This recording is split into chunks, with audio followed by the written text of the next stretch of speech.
now every boy has a chance to learn.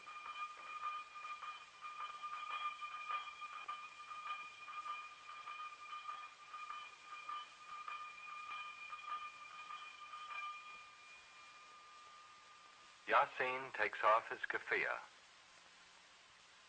So does Taisir. Schooling is very important. Too many of the grown-ups in Sahab cannot read or write at all.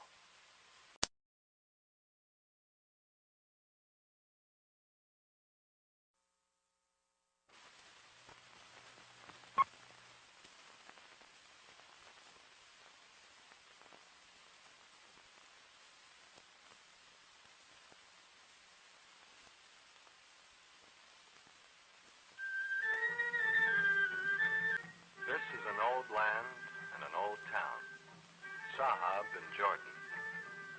It lies in Arab lands where the September water shortage worries farmers like Ahmad Yasin Salama. Ahmad has worked hard all his life. His son Yasin is 10 years old. Taisir is only 9. Ahmad's family also includes his wife, Lila, and daughter, Aisha. Aisha and mother spread out the family's bedding to air on the roof during the coming day. Yasin sees a dust cloud and is trying to make out what is coming down the road leading past his home. It is something unusual, where it's traveling too fast to be a caravan or horseback rider, and it's much too early for the bus. Yasin makes out that it's a truck from a bigger village nearby. But there is work to do. Fields to plow, food to cook, sheep to look after. A high wall surrounds not only the house, but shelters for the animals and the tools and a small courtyard as well. Everyone in the family has a job to do.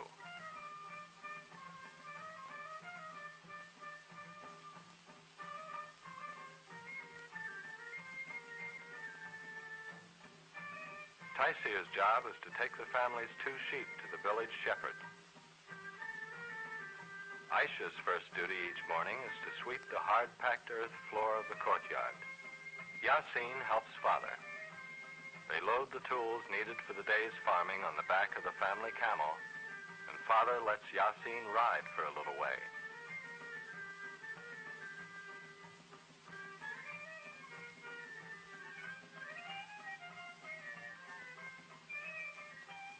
On the way, they pass the truck. It is most unusual to see a truck in the streets of Sahab. Their job this morning is to get water to the plants they are trying to grow. Although there's scarcely a living thing to be seen here, this is their new fruit orchard. Under the pile of rocks that Yasin takes carefully apart is a young fig tree. The rock cover protects the small tree from the sheep and goats.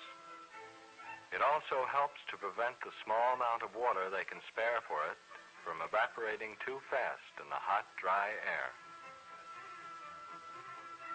Father has sent Yasin to the family's well. Water is so precious here, a well is always carefully locked.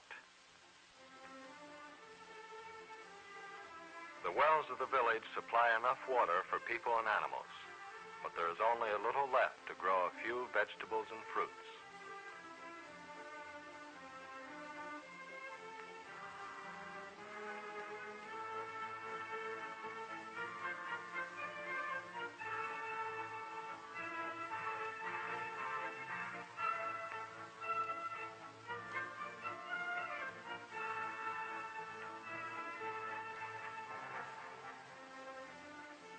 In very dry years, there is no water to spare for the trees. But now it is time for Yasin to go to school. Meanwhile, Taisir has reached the herd. He turns the sheep over to a hired shepherd. Food for the animals is scarce on the desert. They must wander during the cool hours to find the scant growth. Today there is a government-supported school in Sahab. Father is one of the few men in Sahab who learned to read and write in Arabic. He learned from a religious leader. The boys of Sahab know the value of learning. The boys learn to read and write two languages, English and their own language, Arabic. Of course, they learn other things too, like arithmetic and geography and history, but right now the class is learning English. It is hard to learn a strange language, especially when it looks so different and reads from left to right. Arabic is easier for Yasin. For him, it reads in the correct direction.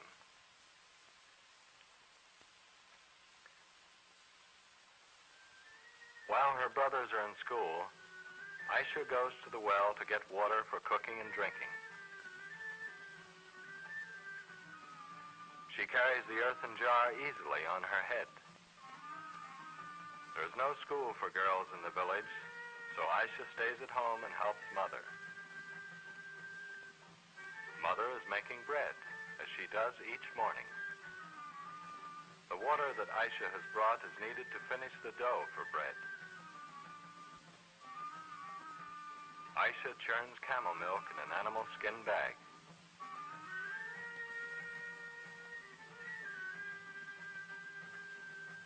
Mother takes the bread to a warm place where it will rise before it is baked, while Aisha, finished with her churning, pours out the butter and milk.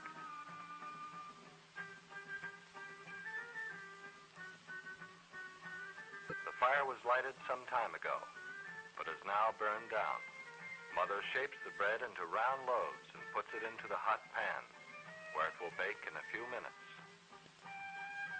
With the house tidy and food for the day prepared, Aisha and Mother find quiet work to do as the day gets warmer. Aisha embroiders. As in most Arab lands, the patterns are set by local customs and tradition. Out of wheat straw she has dyed, Mother makes a mat. Maybe for decoration, maybe for a table covering, maybe to cover a dish. There are no living things in Mother's design. Her religion forbids it. The tools Mother and Aisha use for their work are simple, but both are skilled in the use of these tools. Meanwhile, Father is busy plowing. Each year he sows a large field with wheat, and if there are 3 or 4 rains during the winter, his crop will get enough water to grow. The family's camel pulls the old-fashioned plow. Its broad feet help it in the sandy soil. Transportation, milk, and hair for making cloth all come from the family camel. The plowing goes on. Hot, hard, heavy work. The sun grows hotter and hotter, and finally it's too hot to work in the open anymore. Father finds a shady spot and rests until the worst heat of the day is over.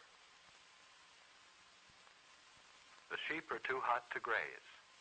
There is no shelter on the hot plain beyond the village, so they huddle together, seeking the shade of each other's bodies. The village is very quiet. Everyone who can has gone inside to escape the fierce heat of the noonday sun. It is late afternoon, and school is over for the day. Yasin and Taisir are on their way through the village streets. The boys stop for a moment to say hello to their uncle, who runs the cloth shop, one of the few such shops in the village. Between them, the boys have one small coin, so they stop at a candy store. The shopkeeper wonders if they're ever going to make up their minds. They finally do, and the deal is made. The hard sugar candy is made in Damascus.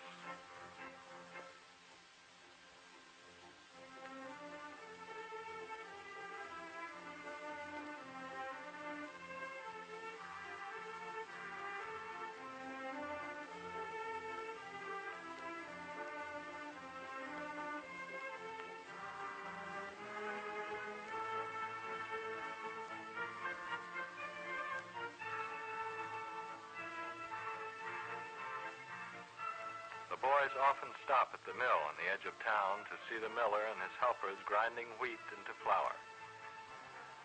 A few years ago, the village women ground their grain between two stones to make flour, but now everyone takes the wheat to the mill. The flour mill is powered by a big engine. The boys always like to watch it work because it's the only thing of its kind in the village.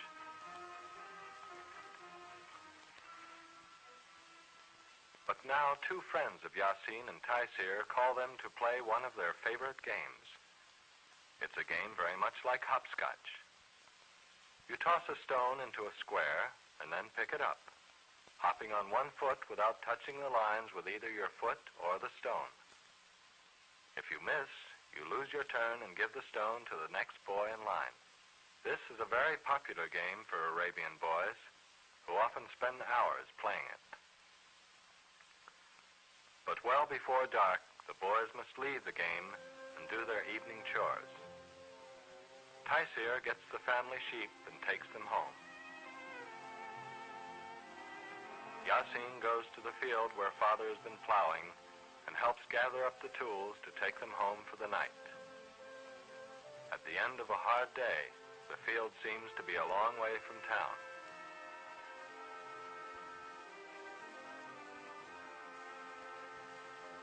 Yasin is glad to ride home.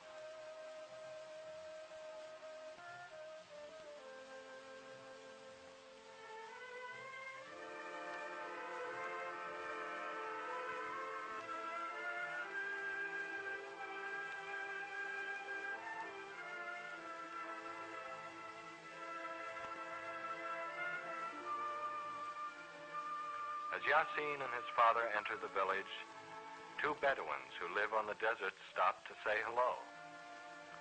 Yasin sees the beautiful Arab horses and admires the Bedouins for their fine animals and free life. But when he stops to think, he is glad to have the camel. Yasin can see that the horses are fast and beautiful, but the tired old camel is much more important to Yasin and his family than any horse could be.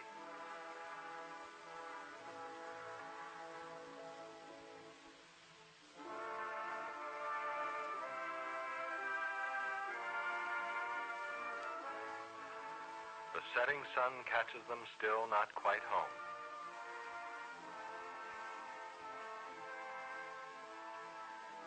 Father and the boys are all tired and hungry. But before the family can enjoy its evening meal, they must clean up.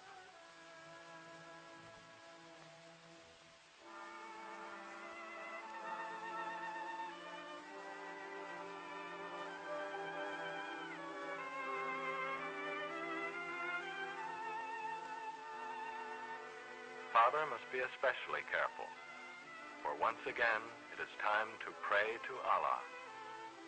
Father is the religious leader of the family. Like most other Arabs, he is a Muslim. Each day he prays 5 times, following a pattern set in the Quran, the Muslim holy book.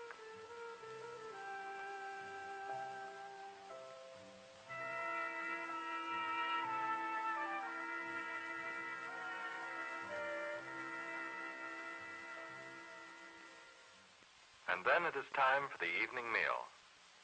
Aisha serves the meal as most daughters in Arab lands do. Mother makes the coffee, which is so important in the home life of Arab families. A meal is more than merely the satisfaction of hunger. It is a ritual of friendship.